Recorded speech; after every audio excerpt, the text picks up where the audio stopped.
Laporte and Dani Olmo.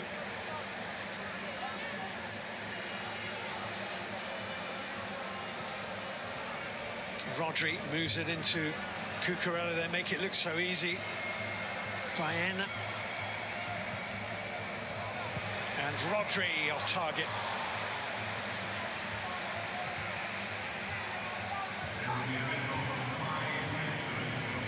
Into a minimum of 5 at the end of the first half, and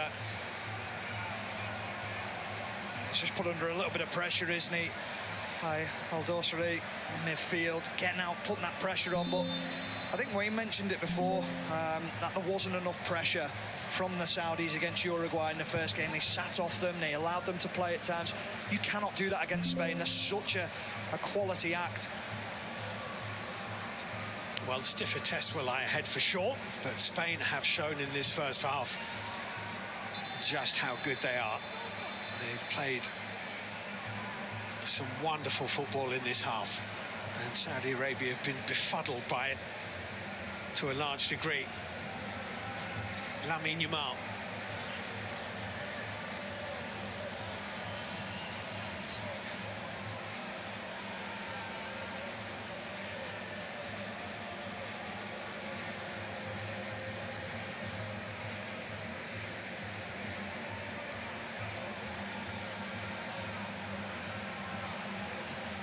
Rodri.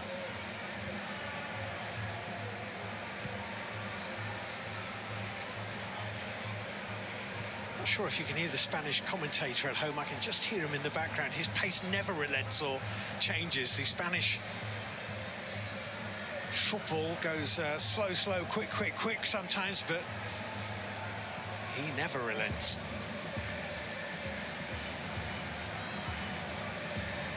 Pedri. Cucurella's ball deflected, and this half edges towards its close, with Spain having another corner kick. It's just so difficult again to defend against Baena without making an underlapping run. It allows that space to Cucurella on that left-hand side. But it's about flooding numbers into the box when you've got the ball in wide areas, and that's what Spain have done so well. Saudi Arabia have kept them at bay for about 25 minutes since Oyarzabal got his second of the game, and now they might advance. Salam El Dosari, good feet. Motab El Harbi, well covered.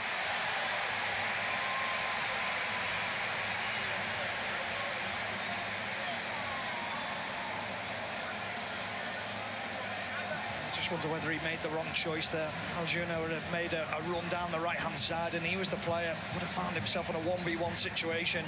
But the recovery runs the back again. 4 and 5 players in and around the Saudi players.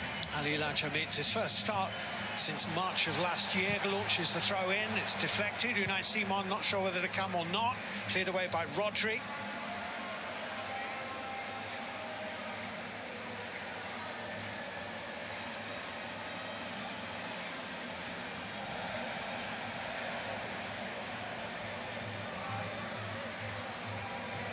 Abdullah Al-Amri to Hassan Al-Tabakti.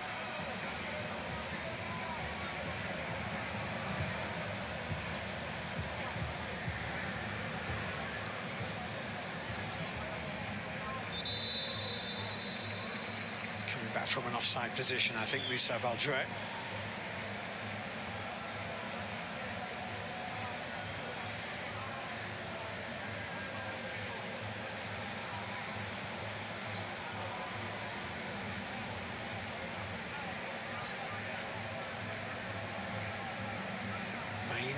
Pedri, Baena.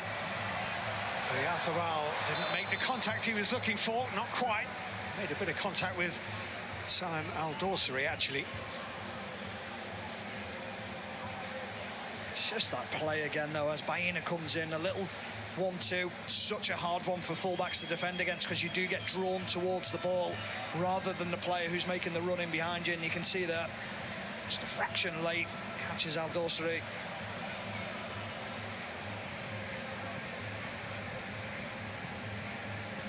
Well, they haven't lost a game, Spain, since March of 2024, when they actually lost at West Ham's London Stadium in a friendly to Colombia.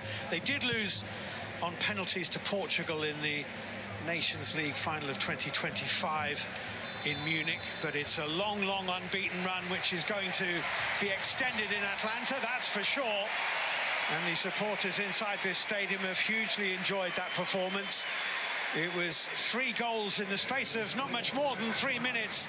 Lamine Yamal opening his World Cup account, and then 2 in quick succession from Mikel Oyarzabal. It has been one-way traffic. Half-time, Spain 3, Saudi Arabia 0. Really impressive first 45 minutes from Spain, having opened the tournament with that 0-0 draw against Cape Verde. Actually, their stats aren't much better in this game, but what they have been able to do is turn them into goals. They lead by 3 goals to 0. This is more like it, Cesar. Yeah. Really good first half. This is the Spain you expected to see. Yeah. Since the first second, I think we could see the Spanish team with the ball, intensity, playing 2 touches, playing out wide. Lamine creating chances, so I really enjoyed the first half. Yeah, well, look at the difference that he specifically made, but it has just been the Spain that we expected to see, Thomas. Yeah, I think this is, of course, we need 45 minutes more, but we were talking about this is maybe the best and most complete 45 minutes we've seen from any team in a tournament so far. They could be completely in control, everything we expect from Spain, moving the ball quick, penetrating, counter-pressing, creating chances and scoring 3 fantastic goals. Just absolutely everything about the performance. I think Saudi Arabia they look like terrified. They look scared to get to the ball in case someone goes past them. And as Thomas said, Spain, the tempo they're moving the ball out, how quick they're getting the ball out wide, they're attacking, they're getting crosses in the box, they're winning second ball, sustaining attacks. It's been devastating. Thomas, do you want to start us off then with Lamine Yamal's goal, and we can take a look at just how much effect he had from the early stages? Yeah, but what a start. He just shows how good a player he is in every aspect. But also I think this is what they need. They win it from the goal kick, and now it's a very good ball from Oyarzabal. And then I must say he can just see there's space under, and then he put a perfect ball under. So I think he deserves a lot of praise for that fantastic assist. And I think Yamal, he's done a lot of good things. I know Wayne will speak a little bit about his movement in a second, but that is probably one of the easier actions he should do. And we should also point out, when we saw the defence highlighted there, that they didn't make it too difficult for Spain. No, they were, I think, especially when it comes from a goal kick, Pedri wins the header, and then they make a quick transition, and the line is not organized because central defender steps out, playing the offside when the 3 defenders, they were keeping the line lower. So then it's massive credit to the ball from Baena, a great cross from Mikel, and a great goal from Lamine. Yeah, and Lamine Yamal, not even the youngest goal scorer at this year's World Cup already, but he is still only 18 years old. He's going to turn 19 through the course of the tournament. Wayne, what impressed you about his movement in that goal? Do you know what? I absolutely love him. He just makes me smile at the enjoyment and fun he plays with. But if you look at his movement here, it's very subtle, and these little details are so important. So he watches the game as they go forward, and now if you watch him here, he has a little step to it. The Saudi Arabian defender's looking at him. He has a little step to his left. Now he takes the Saudi Arabia's defender, his eyes off him, and then it's a straight run. It's so subtle, but that's what gets him the goal. Obviously, the cross is incredible, but that little subtle movement gets him the space to get in there and gets him the goal. It's so good to see a young player understanding the little details of a game which help him get that goal. Is that instinct, do you think? I think instinct is, and playing off the cuff is what we see with him dribbling and getting at defenders and his skill. But I think that is football IQ, which is it's very difficult to teach. You can't teach it. That's a football IQ which he's got. I agree, but I also think that last bit is a skill set he needs to learn and do a bit more, because he'll do 1v1s to make fantastic goals, top corners, go past 5 players. But those tap-ins, he needs to do that if you want to go to the highest level as Messi and Ronaldo do. That's the ambition to score goals. Yeah. I think it's very important. As a winger, to get into the far post, I think will grow his game, and we could see in the first half what he can offer to the team. Yeah, we've seen a lot of wingers kind of coming to that part of their career where they're trying to add goals into it and trying to add goals into the mix. You talk about where he needs to improve, Thomas, but that was an excellent 45 minutes from him, and you could see why Spain would have missed him for the first 71 minutes of their opening game. Yeah, definitely. We talked about it right from the off, as I think this is the first minute he get the ball wide in this situation. And I think this was just, okay, this is a different game. 3 players is not doubling up, they're tripling up on him. Now use his pace, but also his power, physicality here. And then just go part, a little chop, and then a fantastic cross with his right foot. So he just got so much in him that makes us excited. I agree with Wayne. He just makes us smile. We're sitting here in the studio smiling just with this young kid exciting us. I just think what he does for that Spain team is, there's a lot of young players in that Spain team, and I think what he does, he gives them that confidence that they can go and... He won the Euros last year, and he was a 16-year-old. Now he's matured as a player, which seems crazy to say as an 18-year-old, but he gives every other player on that pitch for Spain a confidence and belief that they can win this World Cup. So when you've got that about you, where you can make other players feel better on the football pitch, it's incredible to have that 18-year-old.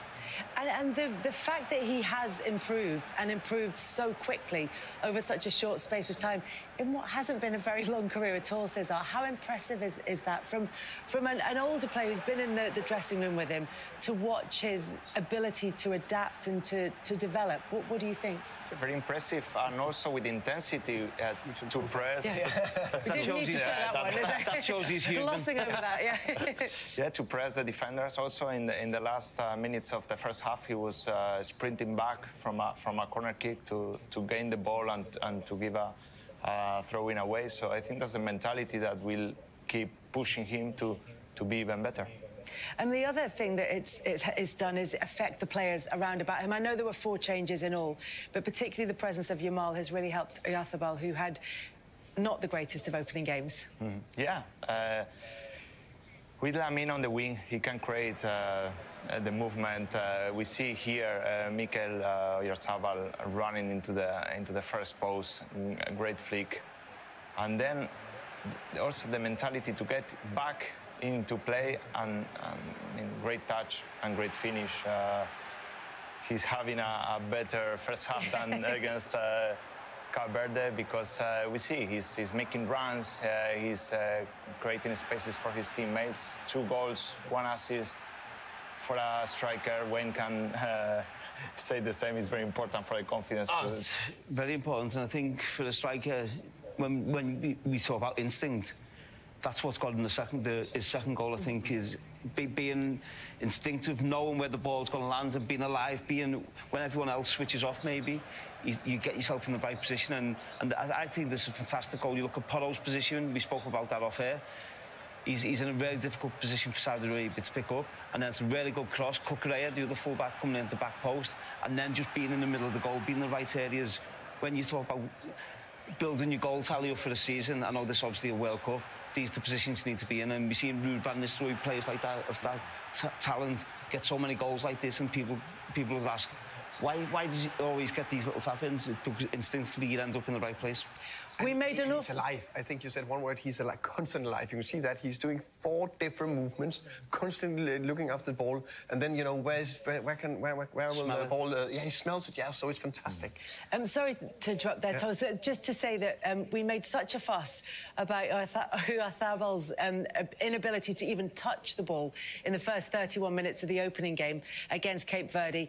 And the first player on record since 1966 to do that. So we should say, having assisted the first goal and scored the next 2, he is just the second player on record since 1966 to be directly involved in 3 goals in the opening 25 minutes of a World Cup game. So we should, for balance, we should say that about him. But look, and it has been actually a more balanced performance from Spain on the whole. Yeah, much balanced. I think Saudi Arabia, they were pressing, but they were in between. They created a lot of space for the midfielders. They could turn, they could play quick.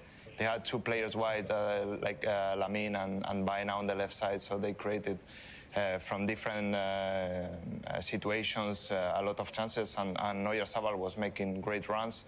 which I think he deserved the goals and the assists. Mind you, there is no doubt that Lamine Yamal is the star boy of the tournament. Mind you, these two are still going. Give it up for the greatest of all time. Lionel Messi shows his genius again. They made impossible feel like it was possible. Your superstar lineup of unforgettable characters. There's God, and there are the Peaky Blinders. And absolute icons. The stakes couldn't be higher. Please do continue to enjoy your supper. From football legends to TV royalty, watch them all on BBC iPlayer. But you can watch the other game in Group H, Cape Verde against Uruguay, is on later on. That's on BBC One and iPlayer at 10:30 p.m. Tomorrow, it's Messi time. Argentina take on Austria. That's on BBC One at 5:30. And you can listen to Belgium against Iran. That's on BBC Sounds at 8 o'clock. Also available right now on BBC Sounds. Who doesn't want more Wayne Rooney? The Wayne Rooney Show is available.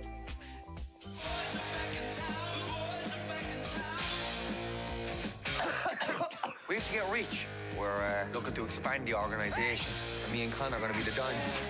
From now on, I'm going to be a bad boy forever. The new series of The Young Offenders. Watch now on BBC iPlayer. Not sure about that sequence there. Now, after a 4-2 win over Croatia, England play their second group game against Ghana on Tuesday. A win would put them in control of Group L. It's live on the BBC from 8 o'clock, and Kelly Summers has been talking to Declan Rice.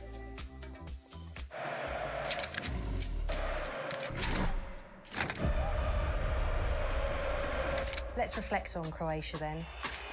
Everyone watching said it was one of the most exciting attacking performances from an England side. I think the second half, especially that first 20 minutes after half-time, Jude went sprinting after the centre-back and that just set the tone. Got the ball back, had a lovely little bit of passage of play, and next thing Jude scores. Bellingham driving all the way and scoring! Felt like we was going to score every time we went forward, and yeah, it was what the manager wanted. He wanted us to be strong, to run all over them, to be athletic, and in the end, it was a really good performance. You've all spoken a lot in the aftermath about what Thomas Tuchel said to you at half-time. It was top because obviously at half-time you have so many faults as a football player, but having a leader like that who spoke so calmly and reassured you that everything is going to be okay, it's just a football match. We done what we set out to do, you know, start the tournament well, have a strong performance, and in the end we was very happy with that. The burning question, how are you and how's your fitness? Yeah, I'm good as gold. I think it was the right decision. The other night, 70 minutes, I was feeling a little bit of neural pain, which behind the scenes I've been managing at Arsenal this season. But yeah, it was the right decision, and also a good decision because we have unbelievable squad players and players who can come off the bench who can make impact. So yeah, I'm all good. Set pieces. Get the feeling we're going to be talking about them a little bit more this summer? Everyone's enjoying them now, isn't they? Everyone's enjoying them now. Not many people enjoy them much more than you, though, Dec. I know. I feel like now every time I put down a ball for a set piece, whether it's a corner, you know, a wide free kick, I feel like I'm going to get an assist or make something happen that's dangerous. So I feel like that's a good mentality to have over set pieces, and England fans can be excited now. We've seen England win opening matches at tournaments, but that felt like it was a bit of a statement. On the pitch after the game when we was just connecting with the fans and they were singing. What was that like? That was special. I think it's one of them moments, that's just a memory now, it's gone. You ain't gonna ever get that moment back. Being in Dallas, singing Wonderwall, there's nothing like that first time. Being a player at a major tournament for England, it's the biggest honour in football for me. Obviously now, have another massive game coming up that we want to do well in, so every moment counts and we're going to keep pushing. The players have all talked at length about that moment singing with the fans and being able to celebrate with them. They've also all talked about Thomas Tuchel's words at half-time. You know him well as a manager. Can you imagine him in that situation? Yeah, I can imagine him because he was very good. To be fair, he was, since he arrived, he was engaging with the players, with the staff, and he was very clear how he wanted his team to play. So I can imagine he was very calm and very reassuring, as Declan mentioned, and I think we could see in the second half, after coming from a 2-2 at halftime, the way they came back in the second half, it was amazing, and I'm sure they gave them a lot of confidence. And as much as his words were reassuring, I'm sure yours will be for the England fans who are watching as well, to know they have Thomas Tuchel at the helm. We are watching, though, Spain against Saudi Arabia, because Spain, as we know, drew their opening game in this tournament, but this has been a very different performance, a very different first 45 minutes. They made changes at the start of the game. Looks like they're about to make changes at half-time as well. Taking you through the second half, Stephen Warnock and Steve Wilson. Thank you, Kelly. Yeah, there's going to be a couple of Spanish changes. Ferran Torres and Yeremy Pino are coming on. The Crystal Palace man, of course, Yeremy Pino, who was an unused squad member in Qatar. He is going to have his first taste of tournament football. He missed Euro 2024 with a knee injury. If you are enjoying this game and all the World Cup matches live with us, or the highlights on BBC iPlayer, don't forget you do need a TV license, and you can scan the QR code on screen now to buy. We think, though it's as yet unconfirmed, that Lamine Yamal and Oyarzabal, the two goal scorers, are the players who are making way for Spain, and that makes sense. Stephen Warnock, obviously, Lamine Yamal's had that issue coming into this. Yeah, he has, and I think it's the right thing to do, to make sure that you've got your best player, arguably the best player in world football at the moment, moving forward throughout the competition. And I think we saw a really strong performance from Baena as well on this left-hand side, and how dangerous he's going to be. And now it's about making sure that you keep them players fit, fresh for the latter stages of this competition. A couple of changes for Saudi Arabia as well. Abdullah Al-Haman is coming on, scored in a friendly against Serbia back in the spring, and the experience of Mohamed Kano is a little surprised maybe that he didn't start, and he will sit in the midfield with Moussa Al-Jouer on his way off the pitch. Mohamed Kano, the 31-year-old who played one game in the 2018 World Cup and all three in 2022, and started the first game against Uruguay. He is on for Saudi Arabia for this second half.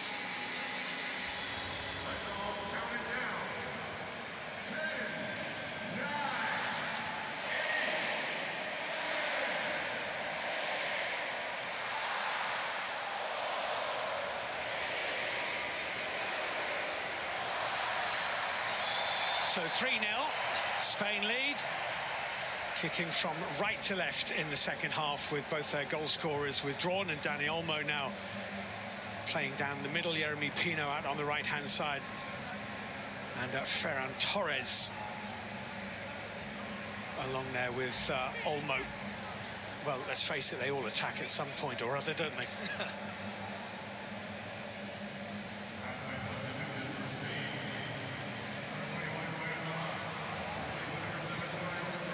Here is Aymeric Laporte for Spain as they just look to get their legs moving again at the start of the second period. We saw Brazil 3-0 up at half-time against Haiti the other night. It really stretched themselves in the second half to try and add any more. I wonder if Spain are feeling relentless and ruthless. Moteb El Harbi here for Saudi Arabia, finding Nasser Al-Dosari. That's a nice idea, but offside. Yeah, sorry, Steve, I was talking about Baena coming off before, but it's not him. It's the centre forward, Oyarzabal and Lamine Yamal. Yeah. Well, I think to take your goal scorer off as well, it's a difficult call when you're on a hat-trick, but it's not about today's game. It's about moving forward later in the competition later on to make sure that he's hungry for more goals, that he's there, he's available. It's a sensible decision to make.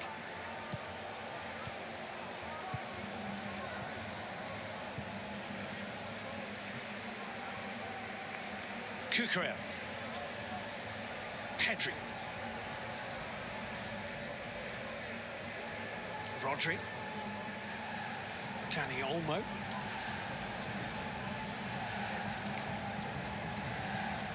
It's great for Yeremy Pino to get on the pitch in a World Cup. Winner of the Conference League with Palace is Baena. He's caught after he delivered that pass. Pedri. Just cleared Ferran Torres and is put behind for a corner kick to Spain. It was a painful one. He just delivered the ball and then was then clattered.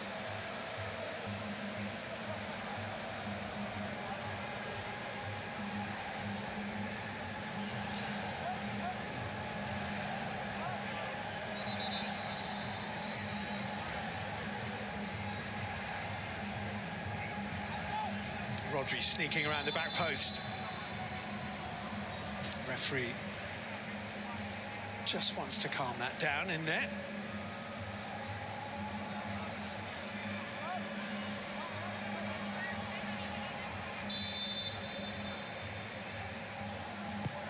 And finally the corner kick comes on, it's flicked on and Cucurella, it's in!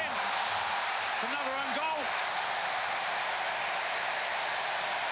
Oh, Cucurella hit the shot. Mohamed Oloais made the save, but it cannoned into the back of the net off one of the Saudi defenders. And this is becoming a bit of a World Cup of own goals.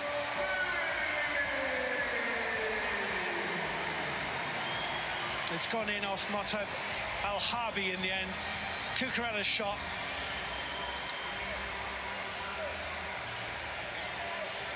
Good save, actually. Now it's hit Abdullah Al-Amri. It's Al-Amri who is the unfortunate man. I'll take that back. I'll get this right eventually. It's Hassan Al-Tambakti who gets the touch that he didn't want. Cucurella will not get that goal. It is the 8th own goal at these World Cup finals. We only had 2 in 2022. It's 4-0.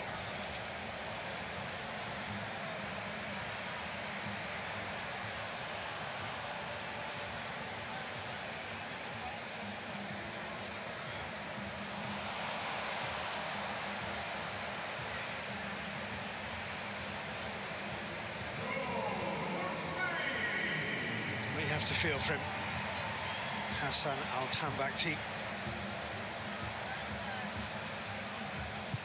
Cross into the box, Unai Simon, comfortable take.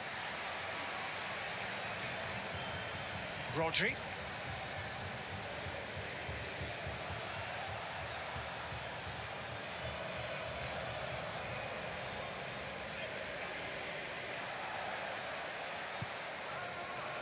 Dani Olmo looking for Pedri, cut out by Saud Abdulhamid.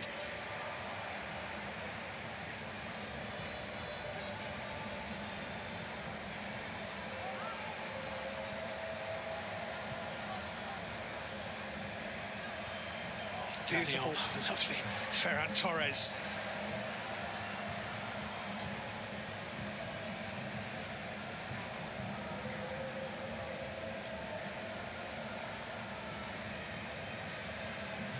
Rodri for Spain.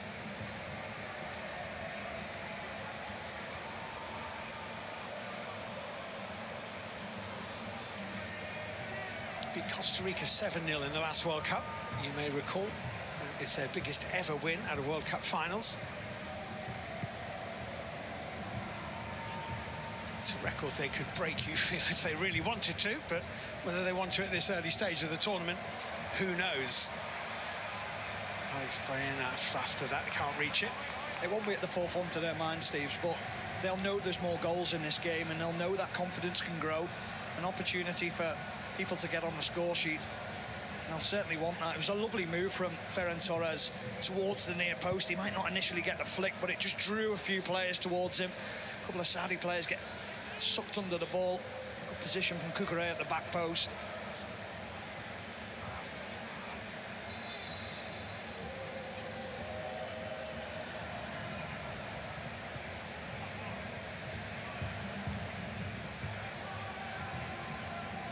Kabassi for Laporte.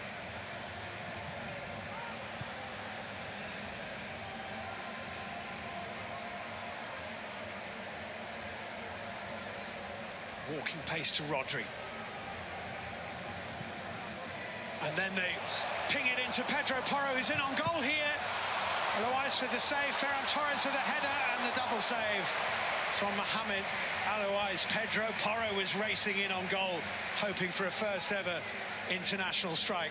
well, from walking pace to sprinting, just the injection of pace that they're able to put into the game, Spain, just by one killer pass. And it was Kabasi with a brilliant ball. We talked about him and his ability to build up from the back earlier on.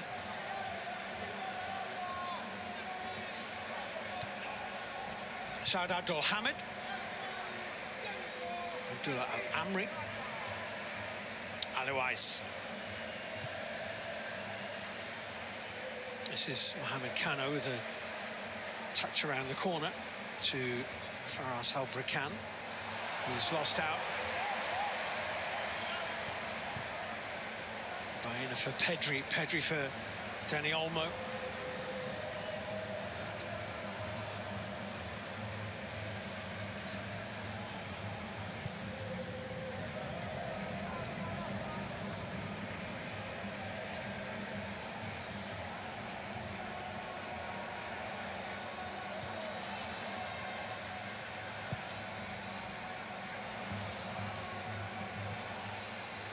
Flick away from Al-Amri, but it's gone straight to Rodri. You've got to do better than that, really.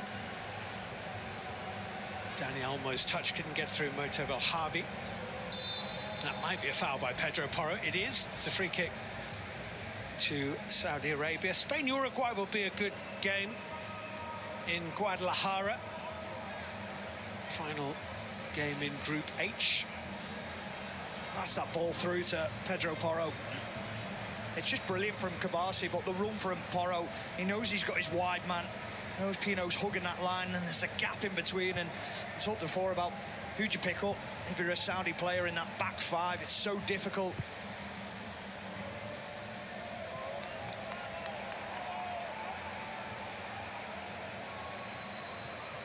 Well, Saudi coach George Astonis will be telling his players, listen, we go into the third group game in a World Cup knowing that if we beat Cape Verde, we'll be through to the knockout phases. They'd take that. Oh, absolutely they would. We talk about confidence and how you grow confidence. This is how you lose confidence, and it's very difficult to pick that back up. That might find Cucurella. Oof, that could have gone anywhere. It flashes through to Pedro Porro. Little moments of panic in the Saudi defence. Here's Pedri. Looking for the space for the shot, wasn't quite there. Rodri. Bit too deep for Ferran Torres. Cucurella launched himself. It parted his hair. And he's retrieved possession and found Dani Olmo.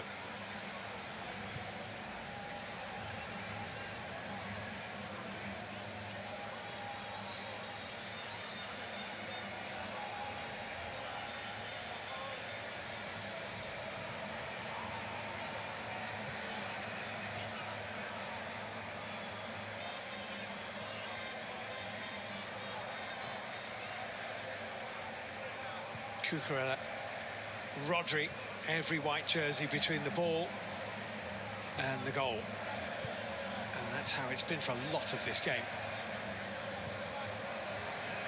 A little bit too much on that. And it'll be a Saudi goal kick. They're so good in forward areas, Spain, and anyone who's watching the game, and you see that if they don't get turned, they can't pick a pass. They just bounce it off. This was Cucurella going through. He's brave as he gets to the ball.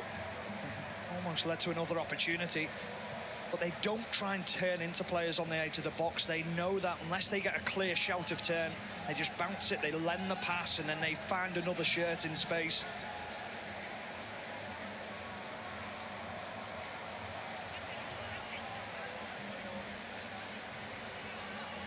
If you're the skipper like Rodri is of one of the big teams at a World Cup, you wouldn't be human if you hadn't just envisaged picking up that trophy. I think you've wondering got to. how that would feel. Yeah, 100% he will be. You're thinking even more after Yamal's performance today, even though it was 45 minutes. Nasser Al-Dosari up to Abdullah Al-Hamdan.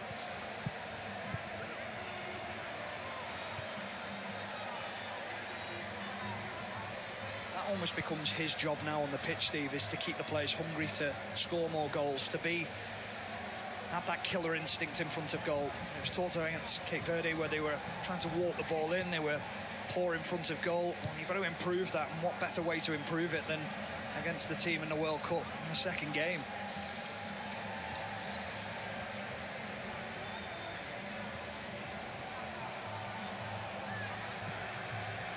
making the run. Kabasi instead looks for Cucurella. Cucurella's header for Laporte.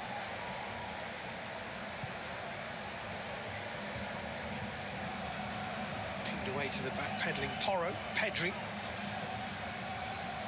Good block, Nasser Al-Dawsari.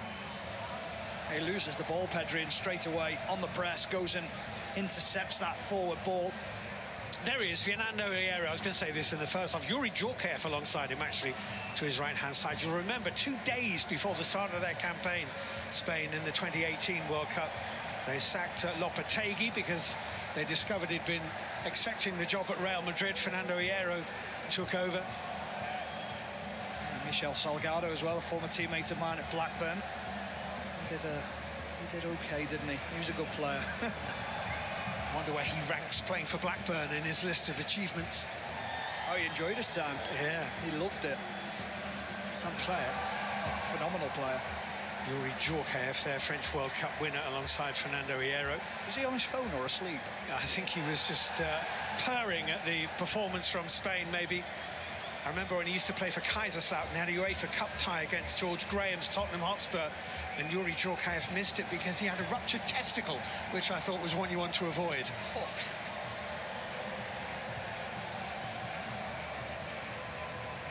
Here's Danny Olmo. It's made me feel a little bit unwell. I'm not sure how he got it.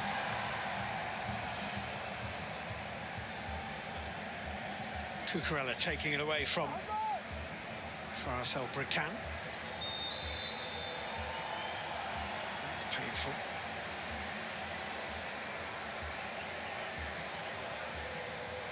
Rodri's got bashed here.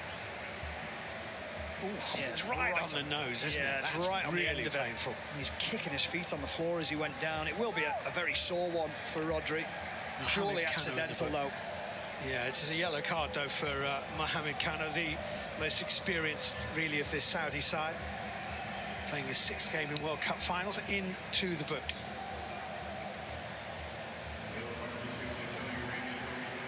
And Faraz Al-Brakan, who has worked pretty hard up there, is coming off for Saudi Arabia. And Mohamed Abdu Al-Shamat is coming on, and so too Ala Al-Hedji.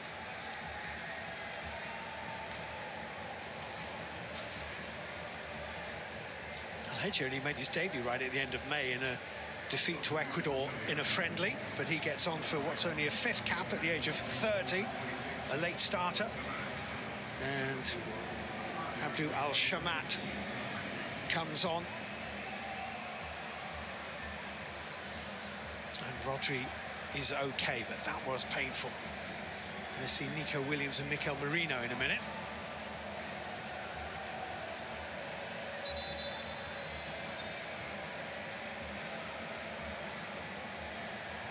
Danny Olmo makes way. Mikel Merino obviously had his injury problems at Arsenal last season. He was actually joint top scorer for Spain in qualifying with 6 goals in their qualifying campaign, which included a hat-trick in a 6-0 win over Turkey. And Nico Williams will come on for Alex Baena and gets a mighty roar of welcome. Otherwise, we'll get on to that. Talk about options. Oh, it's not bad at all, is it? I love watching Williams play. Such an energetic footballer, direct, brilliant skills when he gets on the ball, but end product as well, which is the most important thing. And they're getting minutes in the legs of as many players as possible. Yeah, it's vitally important. Ferran Torres here. Takes it himself, works his way into the box. I think he might have tripped himself there. Referee certainly not inclined to feel it was a foul on Ferran Torres. Just, I think, didn't quite control it as he would have wanted to. No, it was a lovely take because he almost faked a little back heel there, and then he drags it in, and it's just caught the defender, just catches Lejame. Kicks through his calf. He's actually done well, Lejame, for Saudi Arabia. He's found life difficult. He's tried to get his body on the line. He's made a few recovering tackles. Plays for Al Hilal. one of the big clubs, of course, of the Saudi Pro League, who made the quarter-finals of the FIFA Club World Cup last summer, losing finally to Fluminense in Orlando, having drawn with both Real Madrid and RB Salzburg, and then beating Manchester City in extra time in the round of 16. He was part of that setup.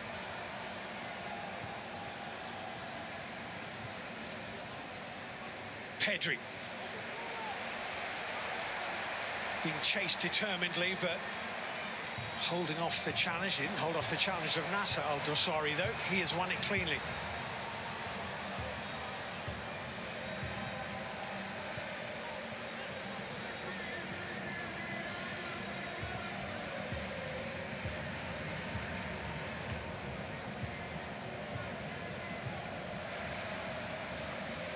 Jami, Saud Abdul Hamid.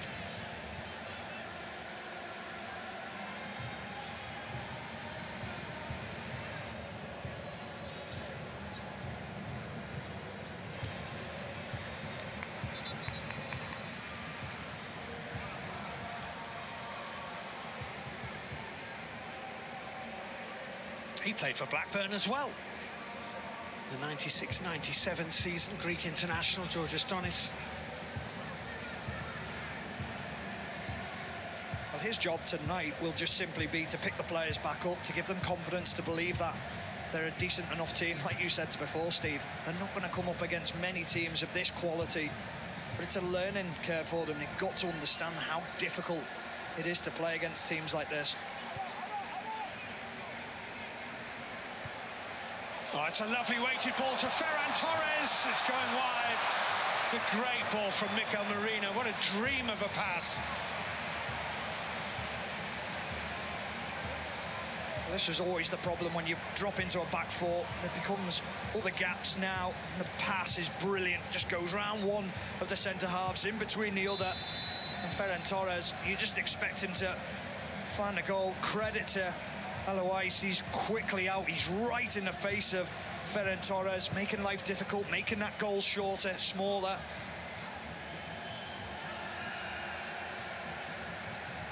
Mikel Merino, Nico Williams.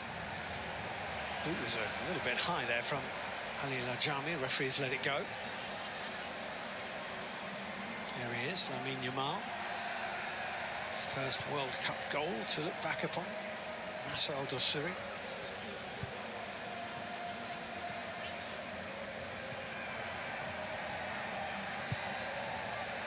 It's too deep.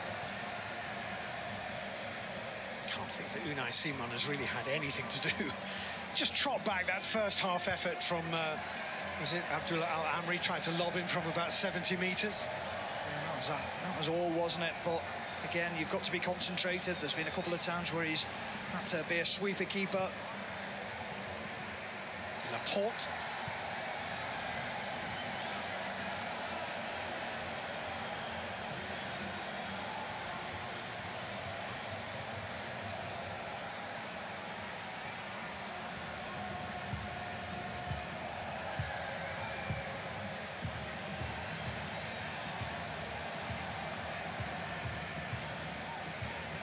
Mikel Merino.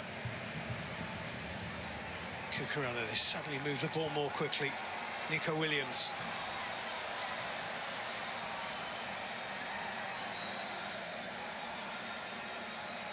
Pedri made a little run. Here's Rodri.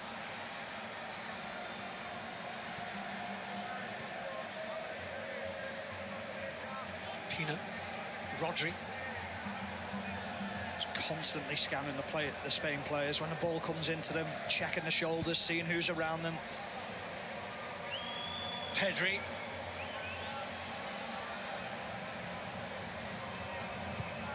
Nico Williams pass into the penalty area, put behind for a corner by Ali Lajami. Yeah, it was Mikel Merino who's made the running behind. It was really a delightful ball from Nico Williams.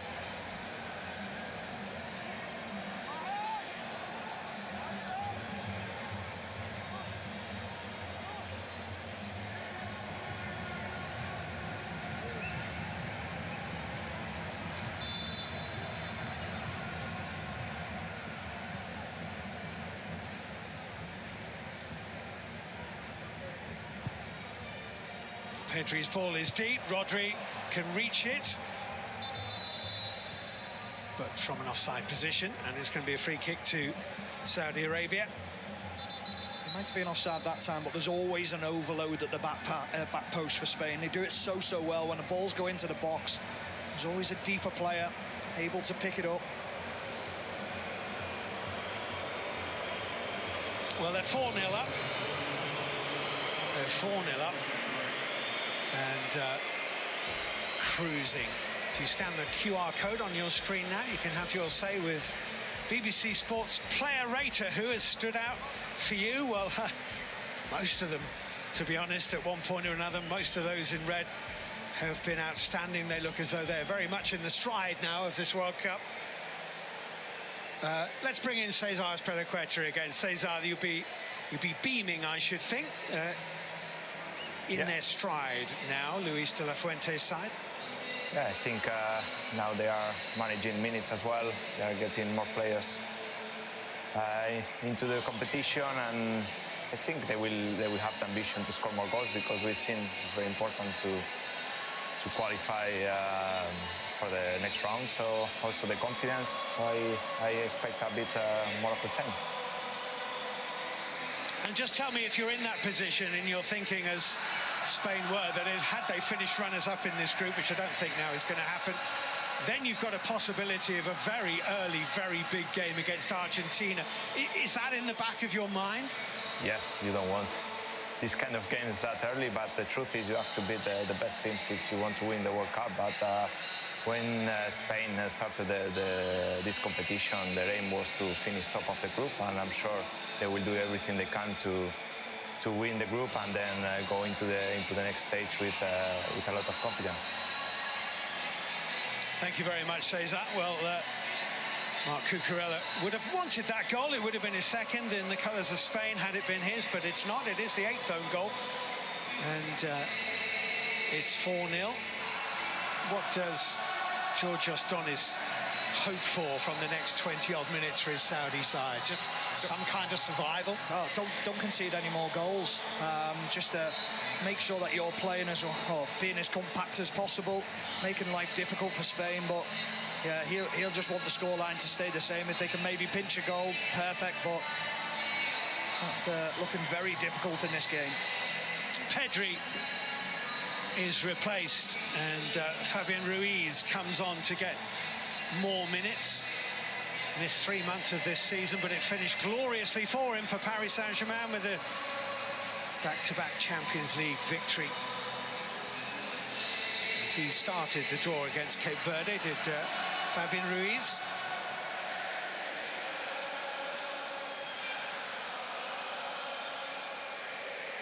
Coming up on the BBC from the World Cup, Belgium-Iran tonight, 8 o'clock, BBC Sounds and 5 Live. Cape Verde against Uruguay, 10:30 on BBC One. New Zealand and Egypt in the early hours, 2 o'clock tomorrow morning, BBC Sounds and 5 Live.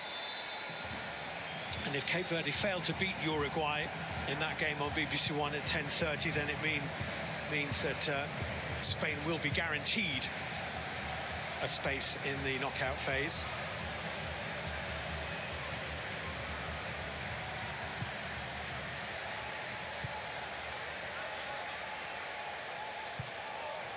Ball had just gone out of play before Cucurella got there.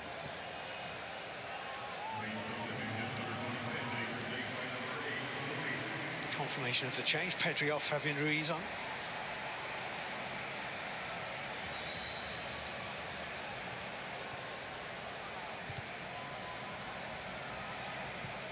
And they still haven't used Martin Zubimendi or Alex Grimaldo. Vitor Munoz, who's joining Liverpool from Osasuna, is injured at the moment. He's not available today.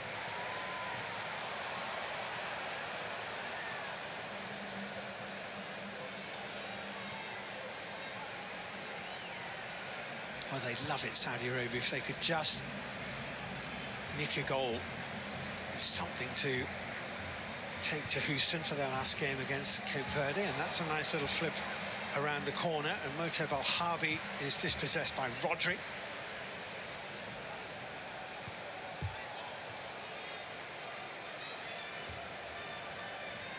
Nice way to spend your birthday, 65 today.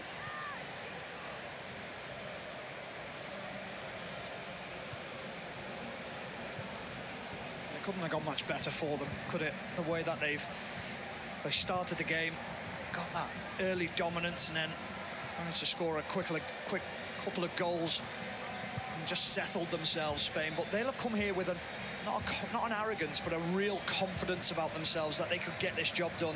Don't listen to the outside noise, to what's being said about them. They know what they've got, and with the substitutes that we've seen from them, the strength in depth is quite phenomenal. There'll be a real belief that it doesn't matter that first game.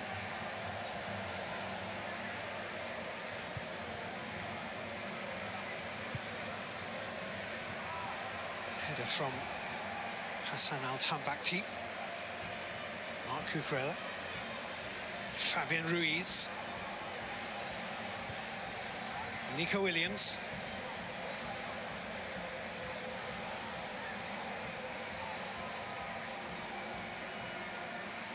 shouldn't forget Spain didn't start 2010 in blinding fashion. They went on to win it. They lost to Switzerland in their opening game in South Africa.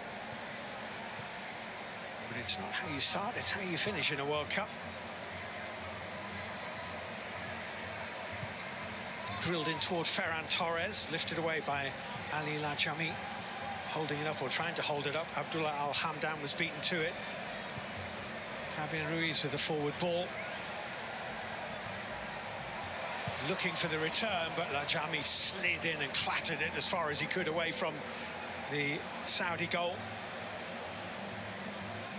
Whatever they've been working on in training, Spain, it's worked, because the relationships, the understanding of runs in forward areas, at times has been breathtaking. It's been phenomenal to watch, and they have taken the foot off the pedal a little bit in this second half.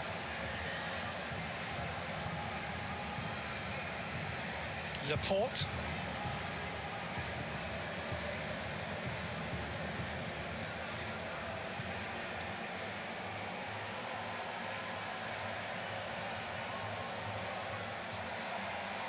And again.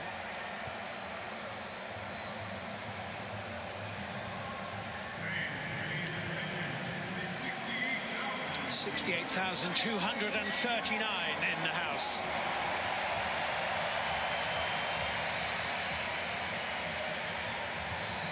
Kobasi. I remember being here back in the Atlanta Olympics in 1996. This was the Georgia Dome in those days, a pretty good indoor stadium in itself, held 60-odd thousand. They split it in half. One side was the gymnastics, the other side was the basketball. That's a good ball, slid out of play for a Spanish throw-in. And Charles Barkley and Shaquille O'Neal were part of that dream team. Went on to win the gold medal. I was lucky enough to see them, which was... Oh, really? Yeah, quite something. I mean, that was a good stadium, but they blew it up and built this one instead. Incredible. Phenomenal stadium, this.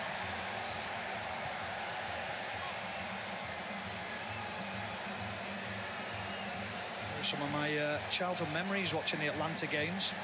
It was the Olympics. I was on holiday in America, Steve, and then every evening after we went back from a theme park, we'd sit there and watch the Olympics. Well, the highlight of which was probably Michael Johnson's 400 metres when he destroyed the world record by an enormous amount.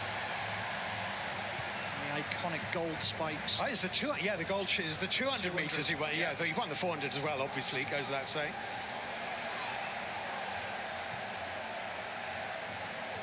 Awal Shamat infield.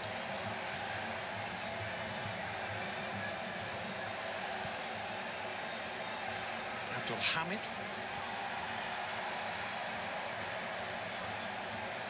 Mohamed Abu Shamat again.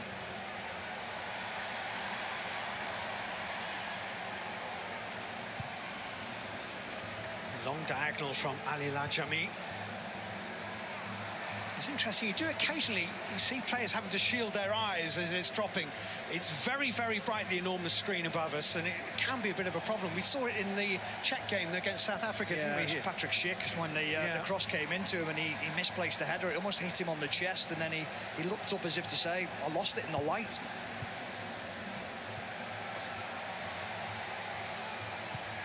Kubasi for Cucurella. What a touch that was.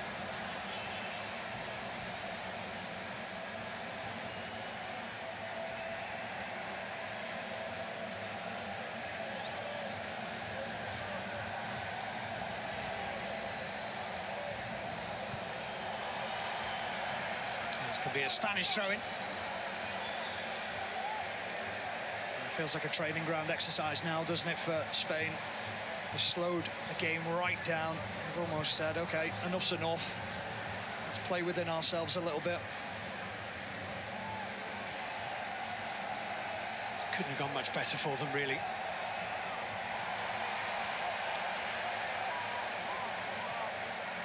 "45 minutes for Lamine Yamal, a couple of goals for Oyarzabal. They've clicked back into their muscle memory here against Saudi Arabia, who've not been able to cope with them from almost the very first whistle. This is Mohamed Kano for Saudi Arabia. That's not a bad ball. Salam El Dorsari is onside. Mohamed Kano, El Dorsari, poked away from him, and here's Nico Williams. They're a pass away from getting through. Yeremy Pino trying to play that pass.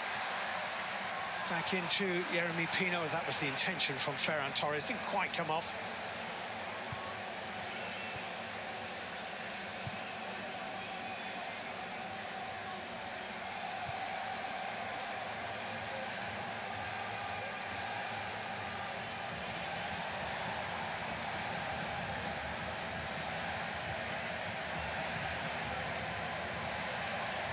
Intensity of the press from Spain has completely dropped out the game as well. In the first half, they wouldn't have been able to pick the heads up like they are being able to do now, the Saudi Arabian players.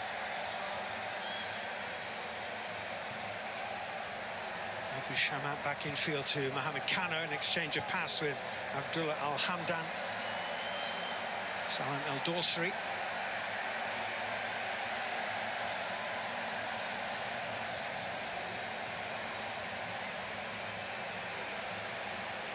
He's been a great player for Saudi Arabia, their number 10, Salam El Dorsari, for a number of years. He's 34 now. I don't think he'll have another World Cup in him. You wouldn't have thought so.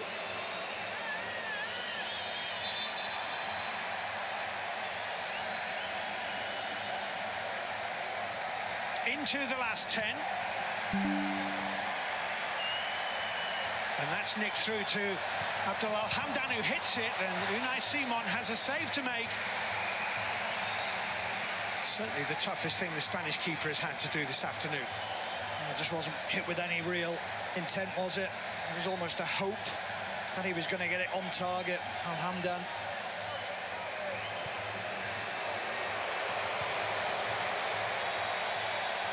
Laporte.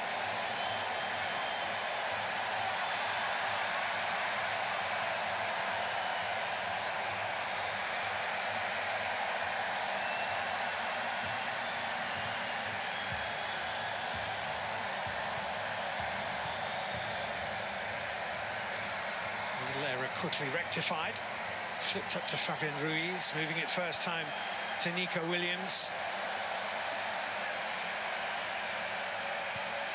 Williams ball in, and almost another own goal, otherwise with a very good save actually. I don't think it would have counted. It was a foul on Hassan Al Tambakti. They claimed for it straight away. Now there was a push in the back. Great work from Nico Williams down this left-hand side. He used that run of Cucurella just to get the cross into the box, but you can see it here. This is Cucurella making that move. Just gives him half a yard. A little push from Ferran Torres. It might be only a tiny touch, but it's enough. It comes off the mid-drift. The big centre-half. That's on Bakti. No player in World Cup history has ever been unfortunate enough to score 2 own goals in World Cup finals football. He wasn't too far away from scoring 2 in the same game. Nearly. Now possibly an opportunity for Mohamed Abdou Al Shamat. Marc Cucurella has fouled him, as only Marc Cucurella can.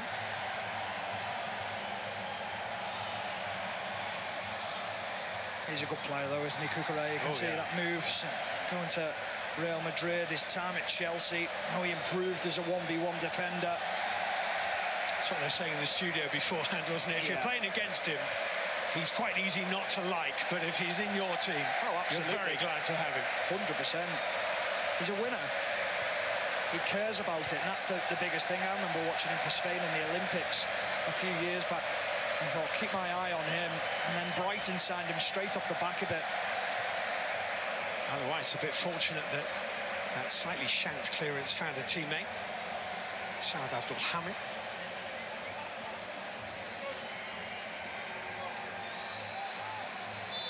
It's going to be a free kick to Saudi Arabia. I think Aymeric Laporte committed the foul.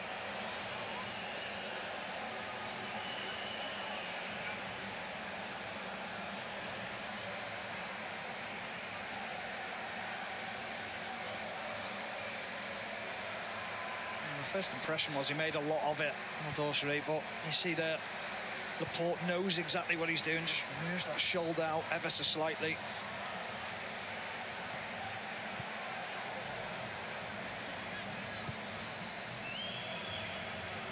And avoiding yellow cards is all part of the equation at this stage of the World Cup. It's a long game you're playing.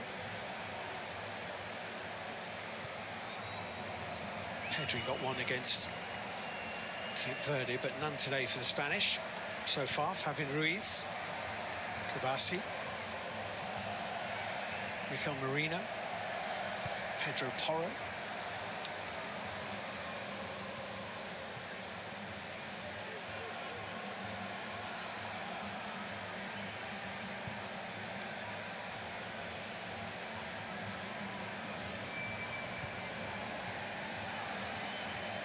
Al-Hedji.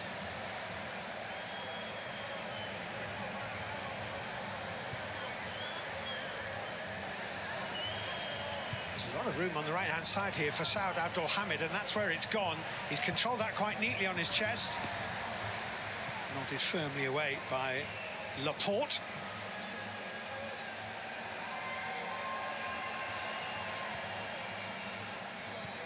Abdul Hamid again, who plays in France with Lens, who lost their manager to Crystal Palace, of course, over the summer after a very good season, winning the French Cup and finishing runners-up to PSG. So Saad Abdul Hamid is playing at a very high level on the ball here.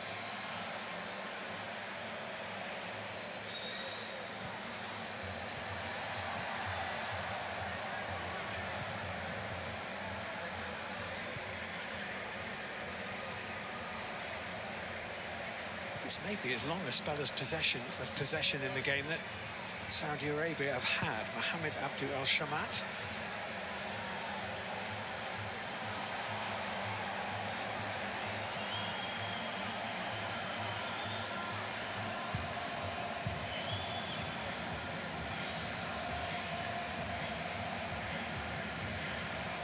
Nico Williams had it momentarily, but not for long. Time back team, that's going to ricochet away to Pedro Porro.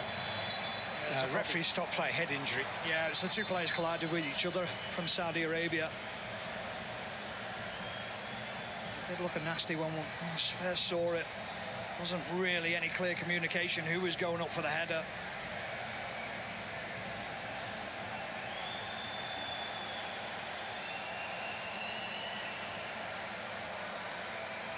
You have to temper it, of course, with the fact that they're playing Saudi Arabia, not a stronger nation, but this is one of the most complete performances we've seen so far, would you say, in this tournament? Absolutely. First half was quite brilliant from Spain. It was more out of possession and in possession. That was the impressive side of the game, and they show that they want to work off the ball, they want to win it back as quickly as possible, they want to suffocate their opposition, and then we know the quality they've got when going forward. Second half has been more like just a training ground session for the players, but they've got the job done. It's exactly what they needed.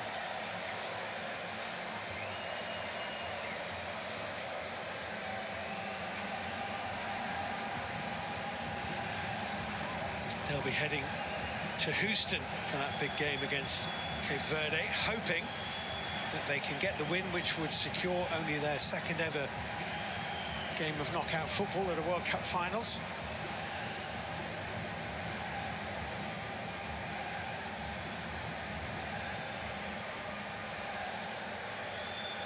I think they're a little bit worried about him here. There's still medical staff clustered around him.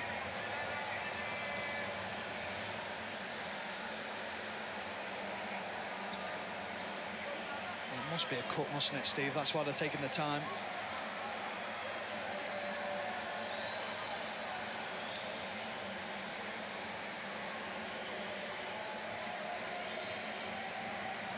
Mohamed Kano has been in the wars a few times in his career, long career.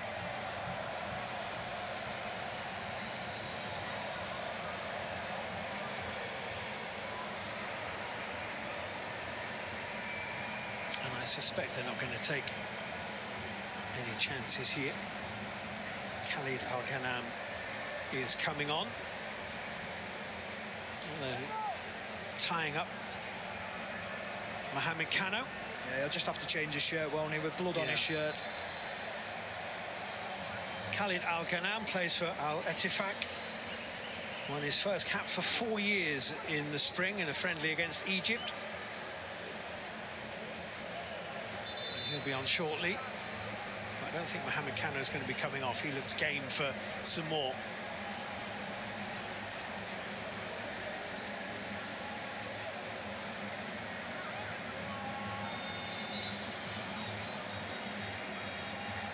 It's Nasser Al-Dawsari who is going to make way.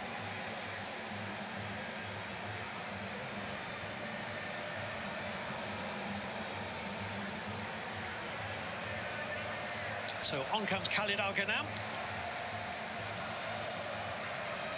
He's worked hard in midfield, Nasser Al-Dawsari.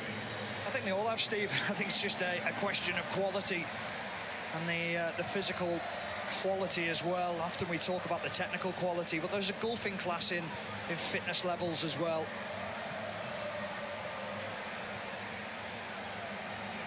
Laporte.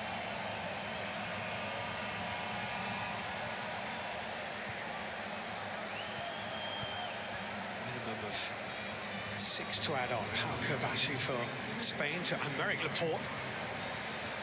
Rodri.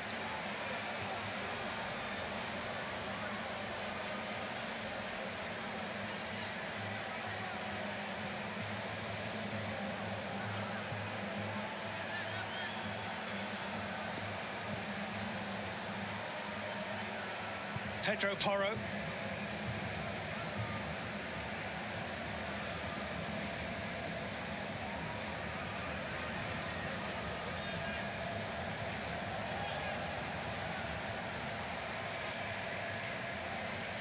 Mikel Merino.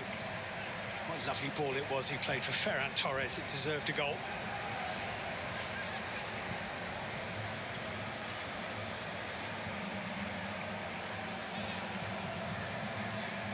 Jeremy Pino into Fabian Ruiz. Beautifully done, and it's a fifth tapped in by Ferran Torres for Spain.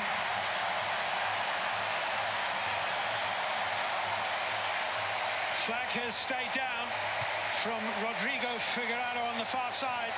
Ferran Torres capping off a lovely, scintillating, mesmerising move again from the European champions.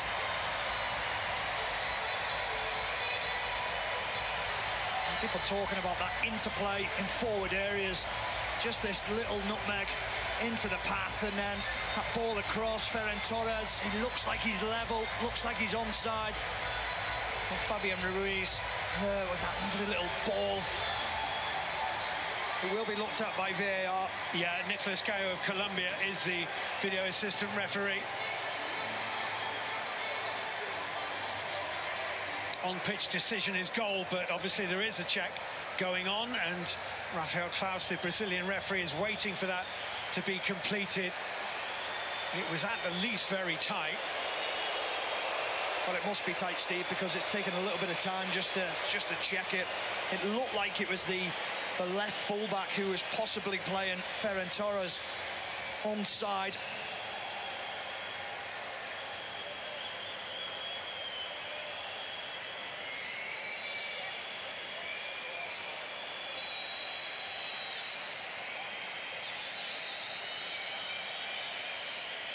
Well, just because it's not going to be the most significant goal scored at this World Cup finals doesn't mean to say that they don't have to take the time to get it right.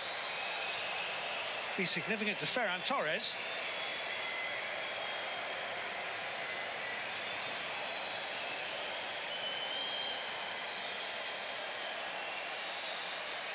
Such a difficult one to call, isn't it?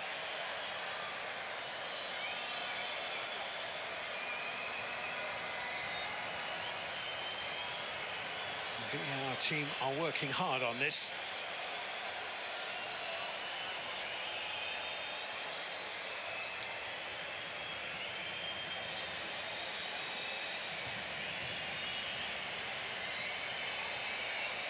If this is a goal, it will be his third in World Cup football, having scored a couple in Qatar.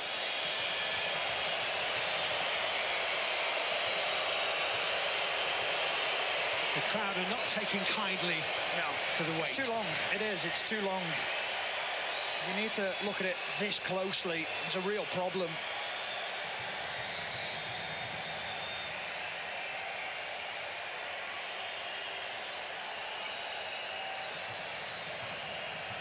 This is a long one.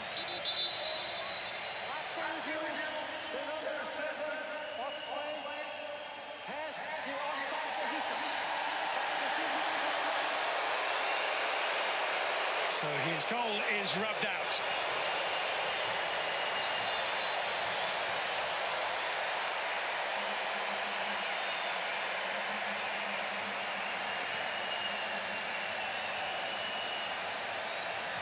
Just the 4.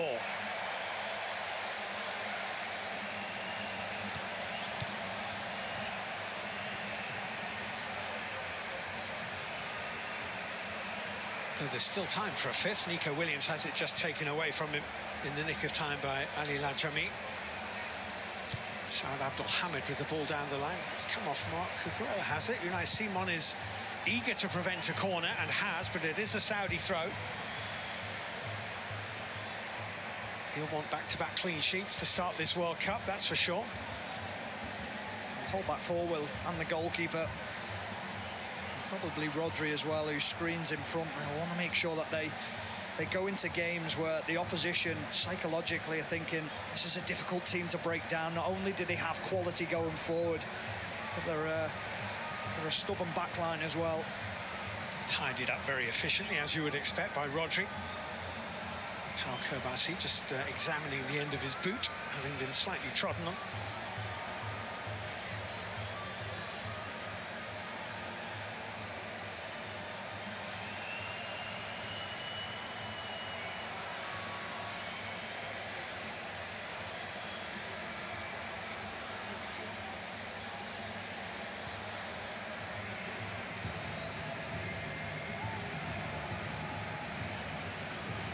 Rodri, Fabian Ruiz.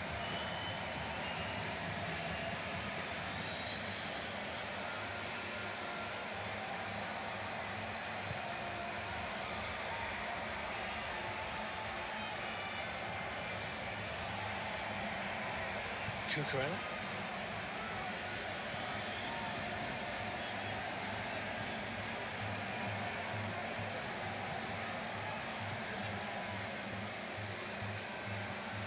It's a game probably Lamine Yamal will take the headlines because he's the stardust in the squad and he's got his first goal in World Cup finals football. But it's been a collective effort of the very highest order from Spain here.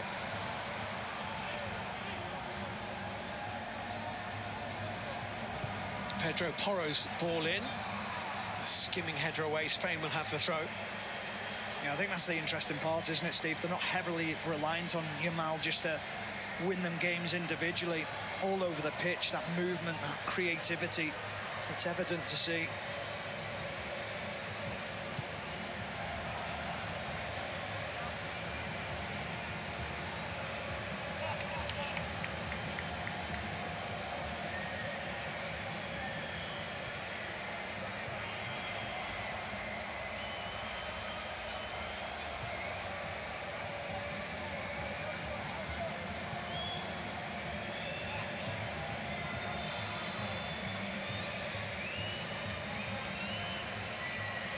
Jeremy Pino, Fabian Ruiz, Mikel Merino. Rodri trying to get underneath it. Abdullah Al-Hamdan got a little touch on it. There's a push. And that will do, says the Brazilian referee. Spain were a little off colour here against Cape Verde in Atlanta 5 days ago, but very much on song here today. Lamine Yamal marking his first start in World Cup finals football with his first goal in World Cup finals football. A couple for Mikel Oyarzabal and an unlucky own goal for Hassan Al-Tambakti. It could have been more than that, but Spain have very much announced their arrival on this stage, Stephen Warnock. Oh, they certainly have. A magnificent performance, a performance which many expected to see in the opening game against Cape Verde. This time, they were more clinical in front of goal. They showed the quality, moved the ball quicker, they were organised, they were pressing so well off the ball, and Saudi Arabia simply couldn't live with it. So that is it. Spain looks set fair. Spain 4, Saudi Arabia 0. And as Steve said, they do go top of Group H, although they are not mathematically through just yet. However, if Cape Verde don't win tonight, then Spain will be guaranteed to finish no lower than third. And with 4 points on the board, they would be almost certain to progress from there. Also, despite this result, Saudi Arabia could still reach the knockout stage if they beat Cape Verde in their final game. And there is a potential chance that all 4 teams could finish on 4 points. We'll come to that bridge, or we'll cross that bridge when we come to it. 3 more games to come today. Belgium against Iran is on ITV at 8 o'clock. Coverage of Uruguay-Cape Verde begins on BBC One at 10:30. And New Zealand against Egypt kicks off at 2 a.m. and that one is on ITV. But what a win and what a performance it was for Spain. Having drawn their opening game, they go through 4-0 against Saudi Arabia. It was a much, much better performance from Spain, particularly in the first half. But does their ability to make those changes at half-time rest some of the players? Does that help them as well? Yeah, that will help the whole team get more minutes. After the intensity they put in the first half, it's difficult to sustain that in the second half. We've seen a bit slower moving the ball. They created some chances. They scored on a set piece. The last goal was offside. But I think the first half, the intensity they put was really, really good. Just explain how much it's going to take out of that Spain team. As Cesar said, it's difficult to maintain that intensity from the first half, particularly against a team that was sitting so deep as Saudi Arabia were. Yeah, but I think also as a coach, Thomason though, is... that might be something he spoke about at half-time, to say, you know what, let's go and just keep the ball and let's play and see the game out, because there is an extra game in this World Cup with the heat, to play that intensity. If they had to push and play that intensity and try and push to win the game, I'm sure they would have, but the game was won, so they could relax a little bit. Getting Williams back on the pitch, I think, was a big plus for them. Yamal getting 45 minutes. So I think overall Spain will be really pleased with the performance and obviously the result. Yeah, is there an opportunity there for them to, as Wayne says, practice kind of playing against that low block in conditions that are much more favourable in that air-conditioned stadium as well? Yeah, I think that's part of it, but I think the most important thing was the performance was so good. Yeah. So after a draw against Cape Verde, now they got a little bit, okay, Spain, we are back. We are one of the favourites. Now we can rest players, also use the other players in the squad. Everyone feel a part of it, so I think that's a big, big thing as well. So this is a very good start from Spain, and now from being a little bit in doubt, it goes quick in football, then we think, okay, now they're one of the big favourites. 45 minutes for Lamine Yamal.